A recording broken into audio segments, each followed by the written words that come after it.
হলিউডের যে কয়েকটি সিনেমা সারা বিশ্বে দর্শকদের দৃষ্টি কেড়েছে সেগুলোর মধ্যে অন্যতম জুরাসিক পার্ক।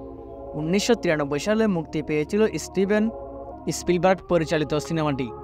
বিলুপ্ত হওয়া ডাইনোসরকে প্রযুক্তির সাহায্যে পর্দায় ফিরিয়ে আনেন স্পিলবার্গ।